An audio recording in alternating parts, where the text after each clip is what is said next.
Well, thank you very much, Joff. And thanks everybody for being here. It's wonderful to be with all of you and great to see people from so many places around the country. I think this topic of disinformation is one that is of great interest in these strange times that we live in. But one of my theories of this moment is that we are seeing disinformation like never before for some reasons that are occurring in our society today. Certainly, disinformation, whether you call it lies, propaganda, falsehoods, whatever it is as old as the dawn of time. The ancient warrior Sun Tzu, who was a military strategist, said all war is deception. Lying to your opponents. Uh, Throughout history, we've seen it as a tactic of espionage and a tactic of authoritarian regimes. But I think there are a couple of things occurring in America right now that are making us particularly susceptible to disinformation.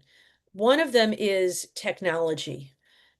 For the first time in history, we have this unregulated space where anybody can say anything about anyone else, and they can do so anonymously.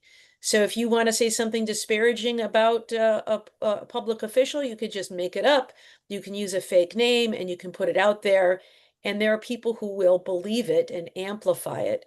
There are also bots that will make the message look far more popular than it really is and push it out into thousands of other accounts. And so, in this way, technology is being used as a tool against us. That's one reason. I think the other is that our deep political divisions have caused us to align into political tribes. We no longer think about policy issues based on, thinking through the issue the way most of us did when we were growing up. Maybe we thought more conservatively about gun control and maybe more conservatively about tax policy. You could have different thoughts on different things. And today, we are expected to have a sort of intellectual purity that aligns with our party. It is something I see in my law students, this idea that I belong to the tribe. I'm either the left or the right tribe, team red or team blue. And everything my team says I'm for, and everything the other team says I'm against.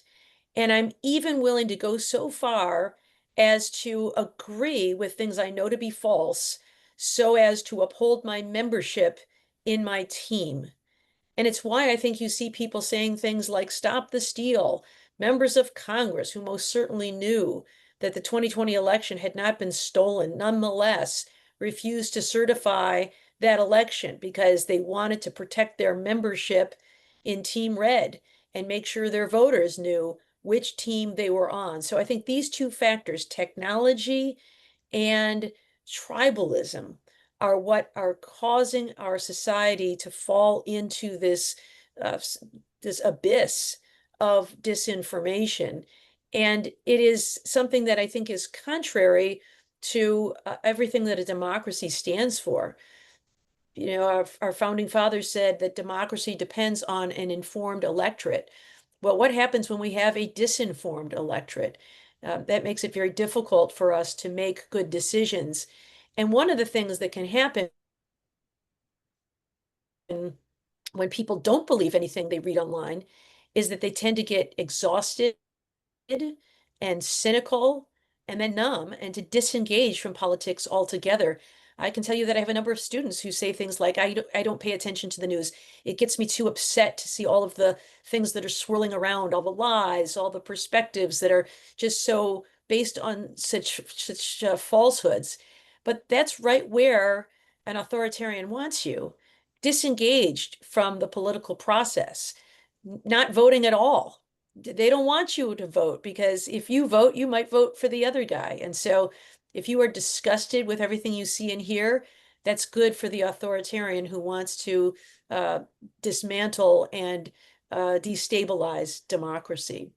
So that's sort of the thesis of the book. But some of the things that I talk about, want to talk about here is some of the tactics of disinformation, because I believe that if you can recognize some of these tactics, then you can build resilience against them, be better able to recognize them, and less likely to fall prey to them. So some of the tactics of disinformation.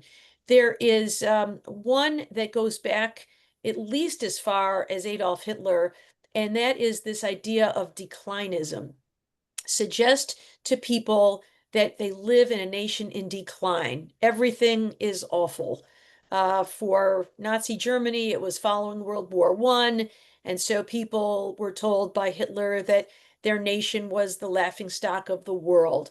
The economy was poor because of the war and the losing effort in the war.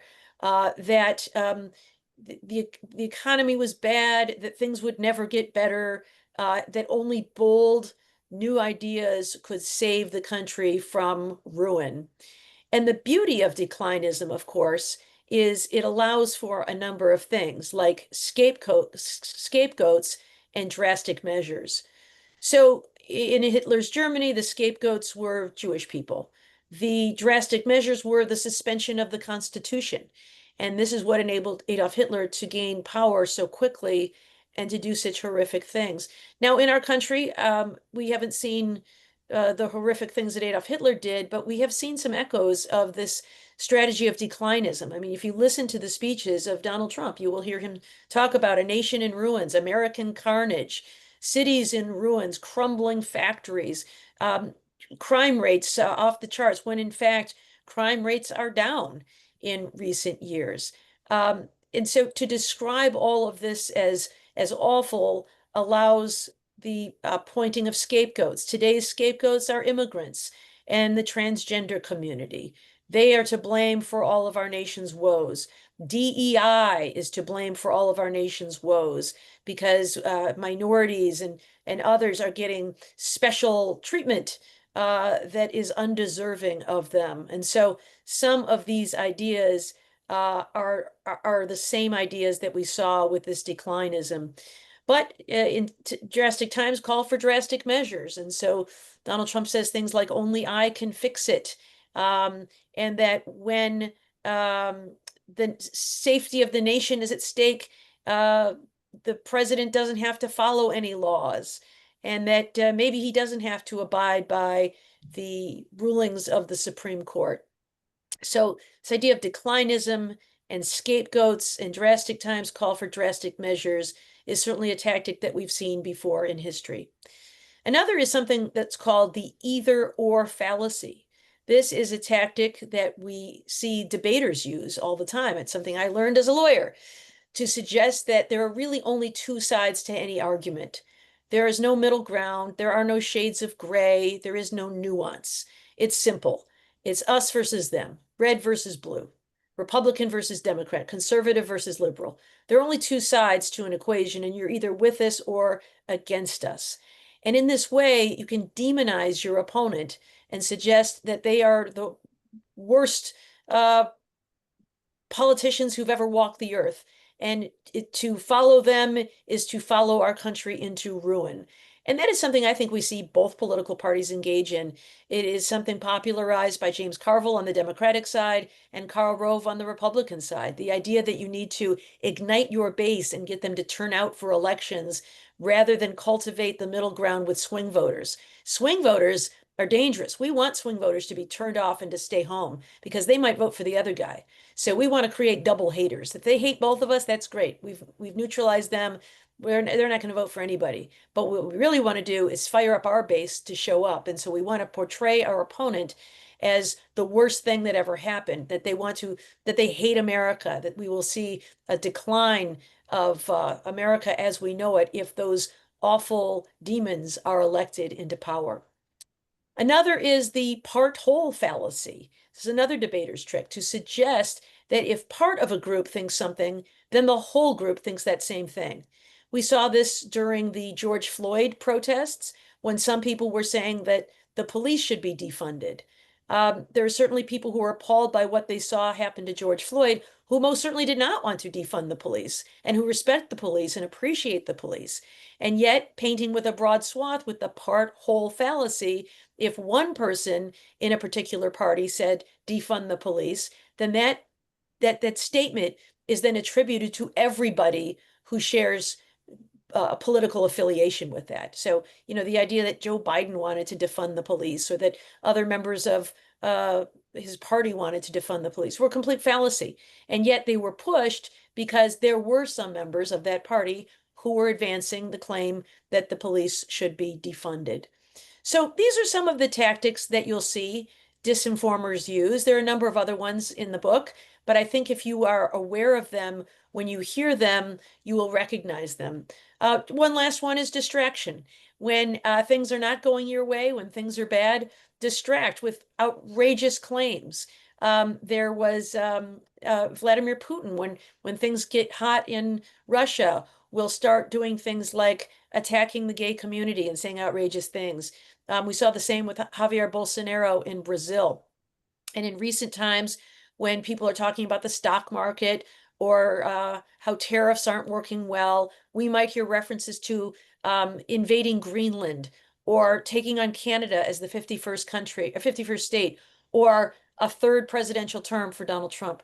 And suddenly the chattering classes are talking about that. So, you throw them a little something, get them talking, and get them off the topic that is harmful to the leader. So just a lot of tactics that we've seen over and over again in history, and they work, and it's why they get used. So those are some of the tactics. I mentioned that technology is making disinformation much worse than it has been in the past.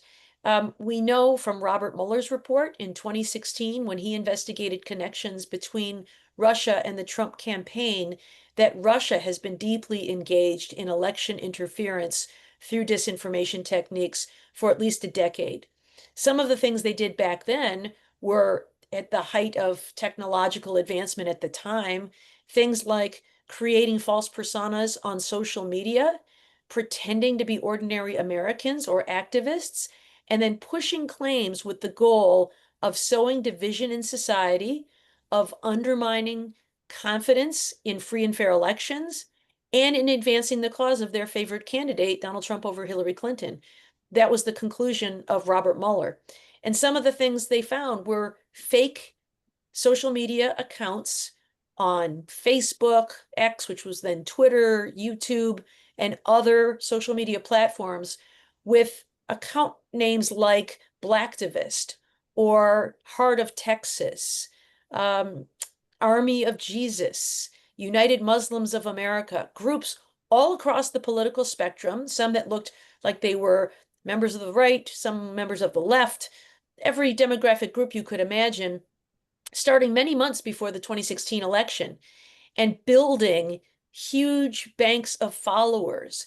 Millions of Americans saw these social media accounts and then saying things like Blacktivist wrote that Hillary Clinton has never done anything for our community. We should send her a message by staying home on election day. That was put out there by some Russian operative sitting in a boiling room, but he was posing as a Black political activist. On the right, we saw somebody called Army of Jesus who pushed out a meme of Jesus and the devil arm wrestling, with the devil saying, if Hillary wins, I win. And so all of these create an emotional response, and people may not even realize how their mindset has been impacted by what they have seen online. It's the same principles that allows advertising to work. Subliminal messages, images that are positive or negative with affiliations that cause us to change the way we think about things. It was an influence operation. So that was 9 years ago.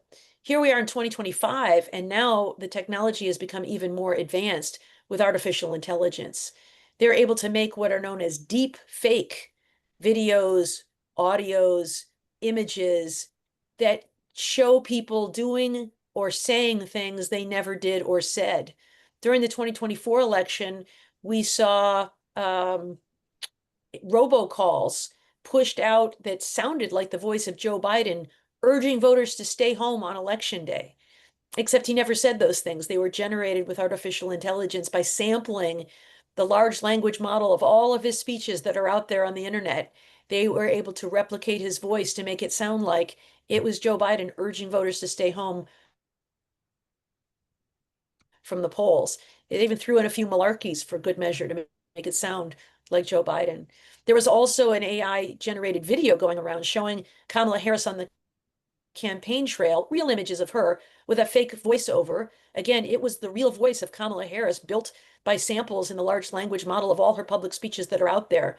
But in that video, she says things like, Joe Biden had to drop out because he was senile, and I took the nomination from him, and I'm the perfect candidate because I'm a great DEI candidate, and if you don't vote for me, you're either racist or sexist or both. So the joke's on you.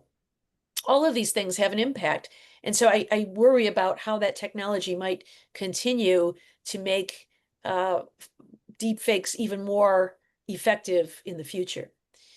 And these are causing serious harms in our society. I mean, one is because of the success of Russian disinformation to undermine public confidence in elections, we are now seeing laws passed in many states making it harder to vote. And it's not making it harder for everybody to vote. It's making it harder for minorities and poor people to vote. And minorities and poor people tend to vote for one party over another. But by changing rules about absentee voters, it means that people who work on election day will find it harder to get to the polls. By removing drop boxes for early voting, they're making it harder for people who live in underserved communities from voting in advance of election day.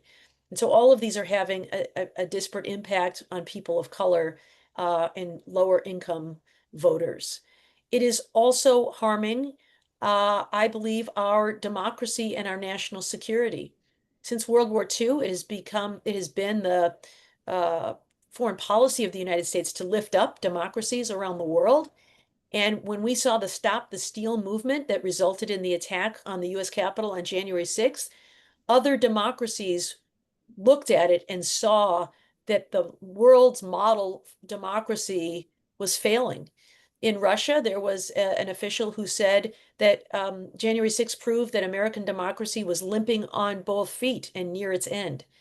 In China, President Xi said that January 6th proved that democracy doesn't work. People can never agree on anything. What you really need is a strong leader, because after all, the goal isn't democracy. For democracy's sake, it's prosperity. And a single leader is better able to deliver prosperity than groupthink. Of course, in China, we see the jailing of dissidents, protesters, and journalists who disagree with the leader. And so if you care about freedom and equality, in addition to prosperity, you probably won't find those things in China, where we have an authoritarian regime. The other harm that is being caused by all of this disinformation, I believe, is an attack on the rule of law. We have seen people who become so disgusted with what they believe is a failure of the criminal justice system or courts to right wrongs, like stopping the steal. The Trump campaign in 2020 lost 61 out of 61 court cases. And so the public believed that the courts were corrupt. And what do you do when you think the legal system is corrupt? You take the law into your own hands. And so that, I believe, is why we saw things like the plot to kidnap Michigan Governor Gretchen Whitmer over her shutdown orders over COVID-19. It's why I believe we saw that man with a hammer break into the home of Nancy Pelosi and attack her husband. And it's also why I think we saw that attack on January 6th, when people were unable to use the courts or the ballot box to get the result they wanted. They took the law into their own hands and used brute force in an effort to try to effectuate the result they wanted in the election. And so these are the harms, the real harms to our society of disinformation. Now, I think there are solutions, and I'm proud to say that the longest chapter in the book is the book on proposed solutions. There are a lot of solutions that we could use from both the supply side and the demand side of disinformation. The supply side probably requires government intervention, and I don't know that we're going to get that anytime soon with this Congress or this president, but it would require regulation. So far, social media platforms have been very successful in fending off regulation. Since 1996, we have had on the books a law called Section 230 of the Telecommunications Decency Act. And Section 230 gave legal immunity to all internet service providers, which meant they can't be sued for their misconduct. And the reason was that in 1996, we wanted to foster growth and investment and creativity. And that probably made sense in 1996. And it worked. But here we are now, almost 30 years later, and the internet has grown in ways that we did not anticipate. So to have no rules today or to not change the rules from what they were 30 years ago is a little like raising a baby alligator in your bathtub, right? It was cute and adorable at the time, and now it's grown into a man-eating predator, and you need to do something a little different to take care of it. I think that's where we find ourselves with social media. Every invention, every new technology brings with it blessings and curses. When the Wright brothers or whoever it was invented the airplane, to invent the airplane is a great thing, right? We can travel anywhere in the world. It's amazing. But to invent the airplane is to invent the plane crash. And so we've learned over the years that to minimize plane crashes, we regulate the aviation industry through the FAA. We have all kinds of rules about building planes, inspecting planes, delivering planes, the training for flying planes, the flight crews that are on board planes, the air traffic controllers that control the routes that the planes take. All of that is heavily regulated because public safety demands it. Well, how about our information infrastructure? Doesn't public safety demand that we have some regulation of what happens online? And I'm not talking about regulating content. I think content is something that we have a First Amendment right to say, but there are all kinds of procedural regulation that I think we should explore. One is the algorithms. There was a Facebook whistleblower named Frances Haugen who testified before Congress that Facebook manipulated the algorithms to try to push content that would outrage us. Because the more outraged we are, the longer we stay online, and the longer we stay online, the more money Facebook can charge for its advertising. So for Facebook, outrage equals money. I think we need regulators to step in the middle there and look at these algorithms, even if they're not publicly disclosed in the same way. I used to serve on the board of a bank. Banks have so many regulators they have to answer to because they're trying to protect the public. And so maybe these things aren't shared with the public, but the regulators get to see the books and understand, do you have sufficient cash reserves? Are you making sure you know your customer? Are you ensuring against money laundering and terrorism, trafficking of currency? All of these things need scrutiny by federal regulators. So I think that's something we can do from the supply side. I also think we can protect our own private data, which is something that social media platforms scoop up. They sell it to data brokers for profit. And then our own data is used against us to micro-target us, to send us messages that are likely to resonate with us. Some of it's commercial. I'm a big Detroit Tigers fan, and these days I get nothing but offers to buy Detroit Tigers caps and tickets and jerseys and all kinds of things. How do they know? Because they know what I post online and what I like and what I share. But in the same way, political operatives can use that information against us. There was a report that in leading up to the 2024 election, voters were identified based on what they had posted about the Israel and Palestinian conflict in Gaza. And so if you were a supporter of the Israeli side, you got a certain ad telling you why Kamala Harris was awful for your position. If you were a supporter of the Palestinian side, you got a different ad telling you why Kamala Harris was a terrible candidate for you. And so they use our own information against us to manipulate us. So I think protecting our private data is another important reform that we could see. But there are things we can do on our own from the demand side that I think could go a long way. One is improving our own media literacy.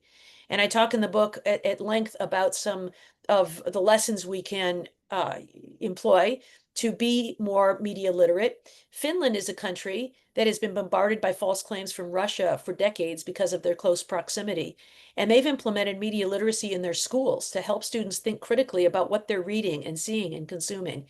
And there are a number of ways we can do that, making sure you have a credible source, that you have more than one source, that there's data behind the expert's opinion, that you don't just rely on headlines, that you look beyond data to ask how large is the sample size, that you understand the difference between causation and correlation. All of those lessons can be very helpful.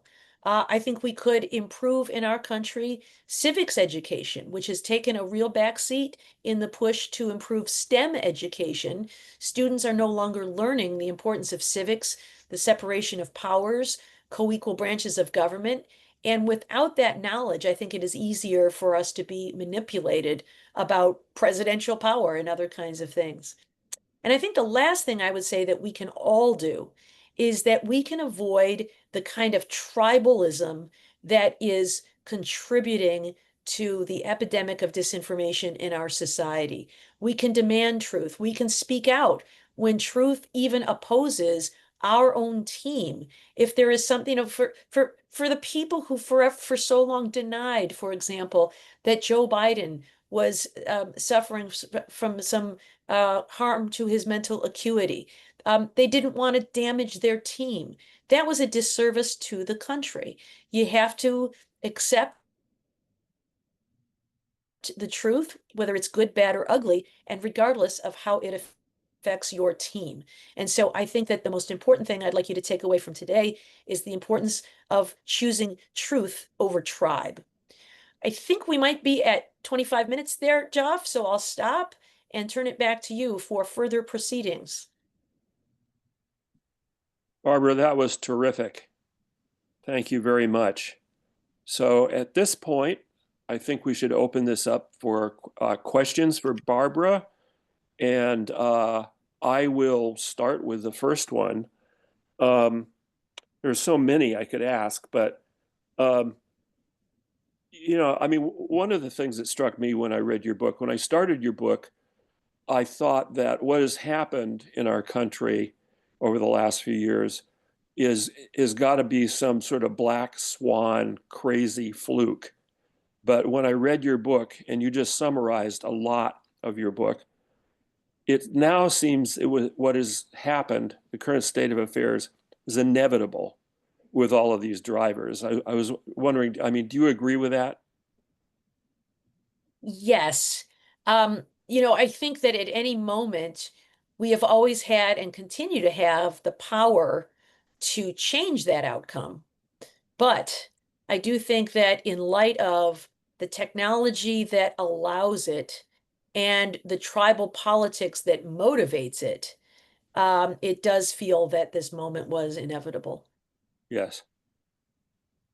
So I'm looking at the chat. Let me ask another one.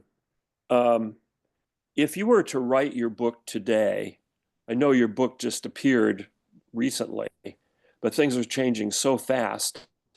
I wonder whether you would change anything or add anything given what's happened in the last months. Yes, I think so. I mean, one of the things that's been very surprising to me is, we had a President Trump before, and I thought I knew what that looked like. I mean, exhausting stuff in the news every day, lots of false claims. But what I did not anticipate is the incredible power grab that he is making today. This incredible assertion of executive power in a government that has three co-equal branches. And so I think what I would focus on, or at least mention, is the idea that the president is somehow unchecked. One of the lines that President Trump frequently quotes or posts is, "I was elected in a landslide, and so I have a mandate to do the things I campaigned on, like deport immigrants is one, for example." Well, yes, it may be true that voters want you to deport unlawful immigrants. That is all true. You must still obey the law. And some of the things that we have seen the Trump administration push in furtherance of deporting unlawful immigrants is the use of the Alien Enemies Act, a statute to be used only in wartime. Courts are striking this down because it's just simply not lawful. Or redefining birthright citizenship, which is defined in the 14th Amendment as anyone who's born in the United States, to say it doesn't apply to people if your parents are undocumented. That's a violation of the Constitution. or deporting people to foreign prisons when they have not received due process, as is guaranteed in the Fifth Amendment to the Constitution. And we've seen the president say things like, I'm not sure I have to obey the Constitution, and I'm not sure if they're entitled to due process. I'm sure. I think anybody who took civics in the fifth grade is sure. And so I think those things are really amazing assertions to me of power to suggest that this is all, yep, we can do these things, is a really bold, blatantly unlawful statement. And it seems that there are plenty of Americans who are just okay with that. Like, well, yeah. And I think one of the things Donald Trump said is, well, we'll never get all these immigrants out of here if we have to give them all a hearing. Well, yeah.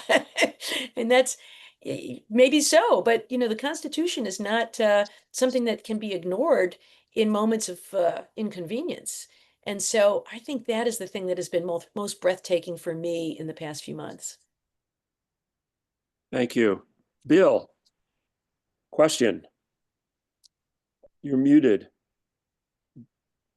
Bill Southworth, Portland, you have a question? Bill, you're muted.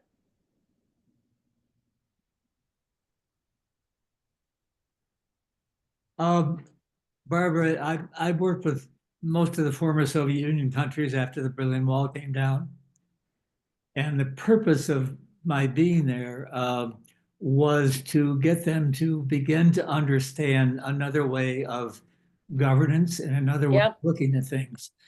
And the key thing was a process that I call listening to understand, because it's a process to listen to people who have a different view on things, and very often an entirely different view on things, but to show them that you understand what they're saying without arguing with them, they begin almost by definition to start to open up to hearing what you have to say. And it's more than theoretical. It works really, really well. And I think that's another not weapon, but that's another strategy I think that we could use quite well. And I know that Elder Action is working on something very similar to that as well.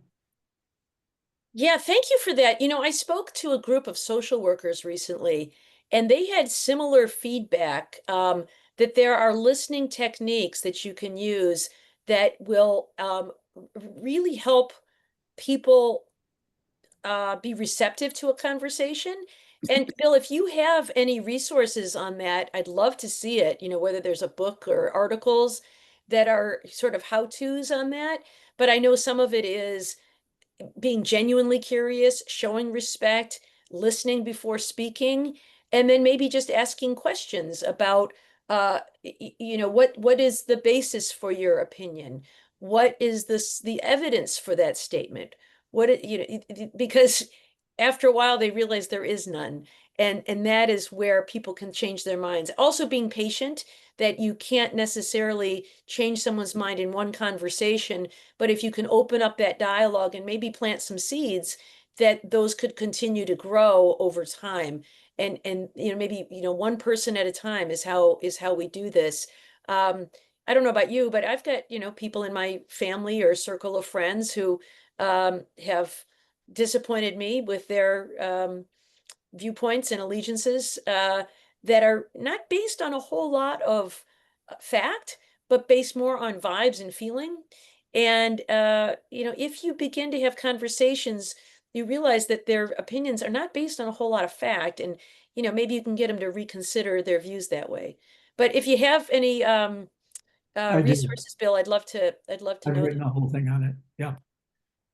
Do you have an email address that's Yes, I do. In fact, I'm going to put my email address in the chat because I want to offer to all of you not only to receive from Bill, but I will offer you this deal.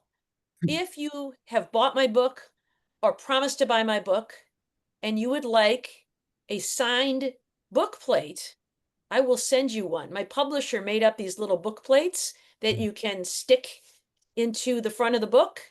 And I would be happy to sign a personalized one for you if you send me an email and tell me what you would like me to say, to Bill, keep up the good conversations or whatever you want me to say. I will sign it and I will mail it to you if you will also include a mailing address for you. So there it is in Very, the very chat. cool. Thank you. And And by one the more way, thing, we have time for some more questions. If anyone would like to put them in the chat, I will read them out of the chat. We got 3 Randy hands. Solomon. There you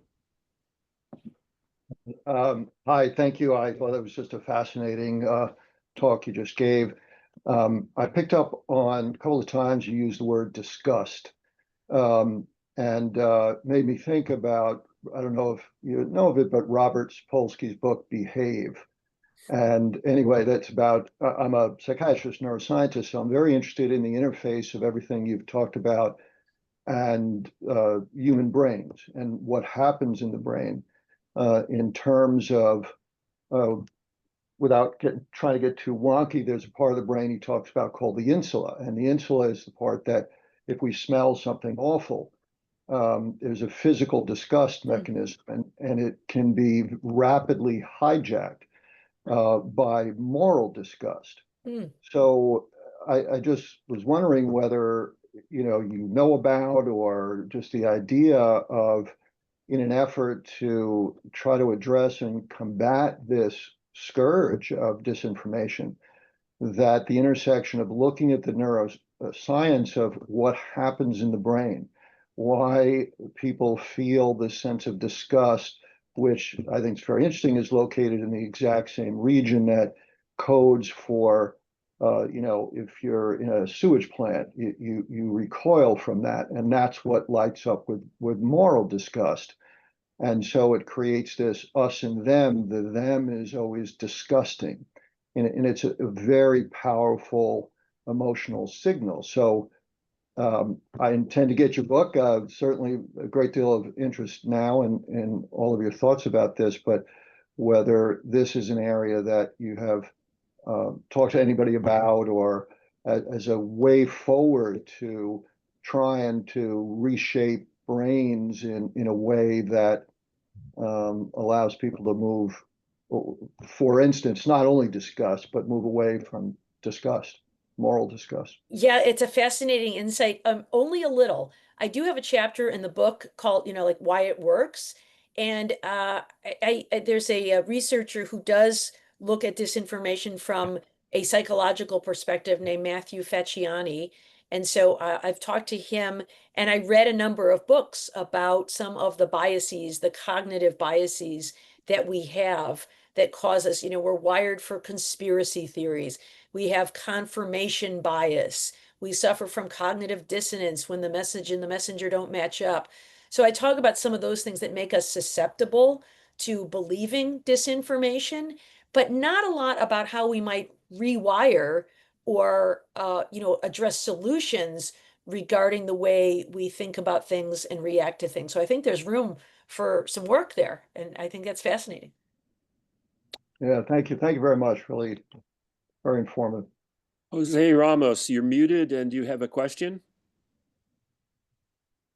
Need to unmute. Yes.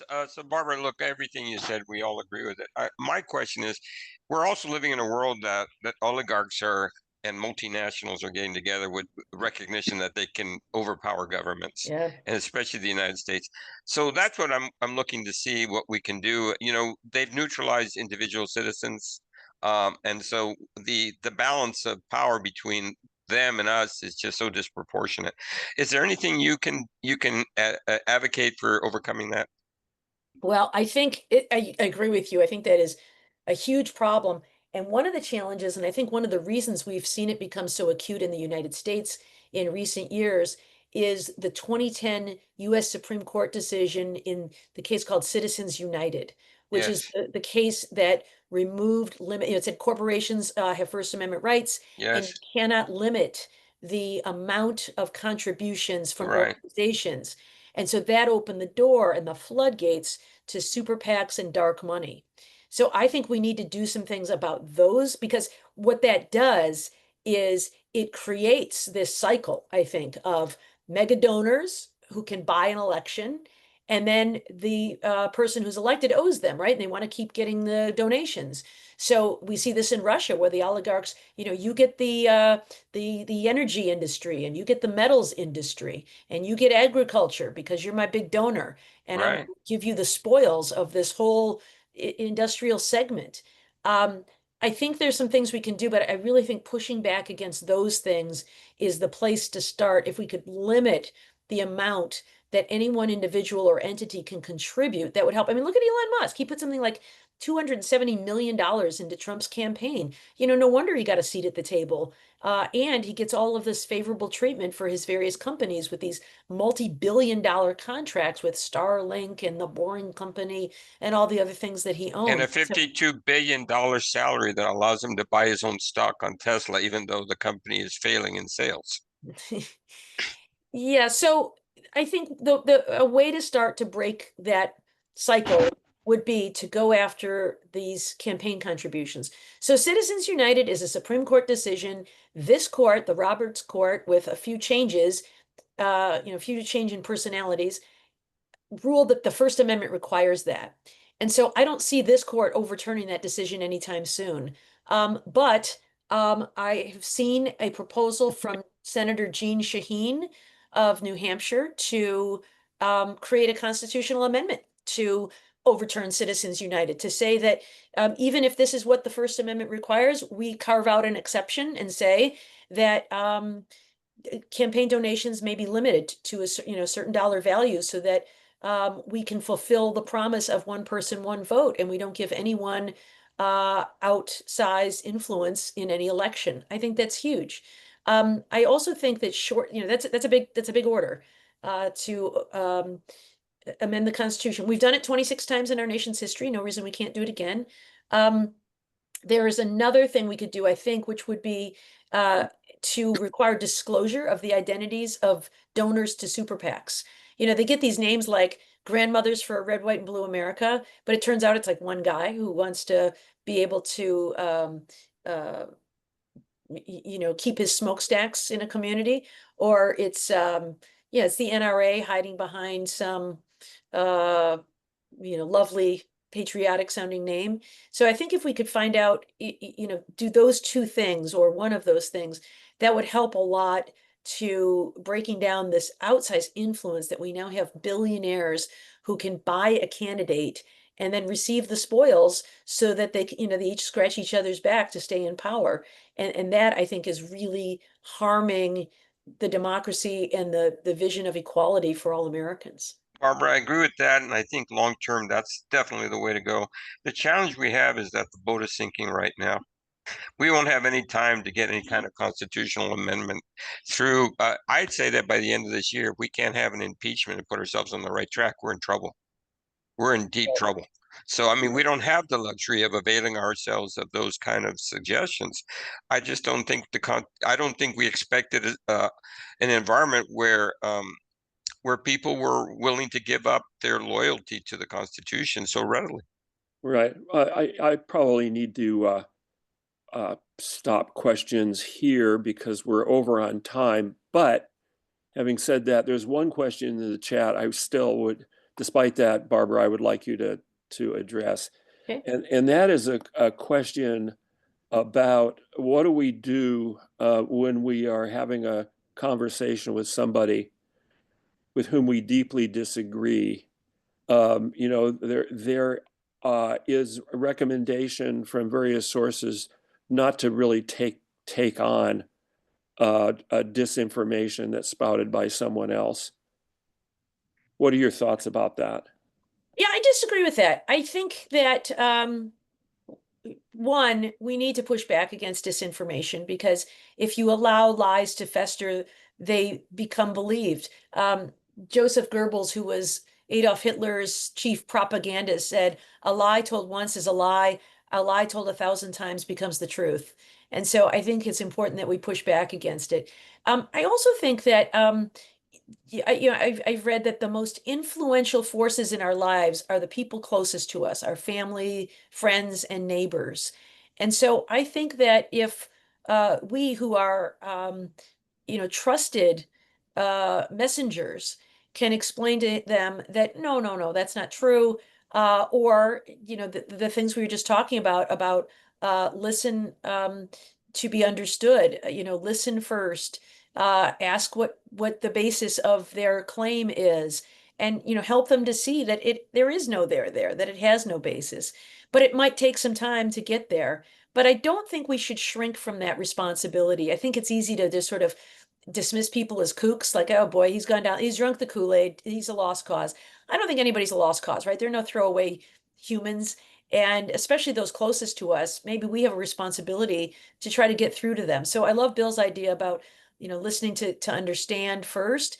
And it might take some time, and maybe you don't have the bandwidth to do it for everybody in your life, but pick out a few people, relatives, neighbors, friends that you care about, that you think you've got a shot with, and spend some time with them, showing them respect, showing them curiosity, but maybe sharing with them your view about how things may be different from what they think they are. Barbara, I want to thank you very, very much. This was tremendous. We need to move on now. Barbara, of course, you're more than welcome to stay, but in any case, thank you, thank you, thank you. You're welcome. I am going to have to duck out, but just my email is in the chat, and I hope that if anybody likes a signed bookplate, you'll send me a request with your mailing address. Great. All right. Thank you, Jeff. Okay, thanks, Barbara.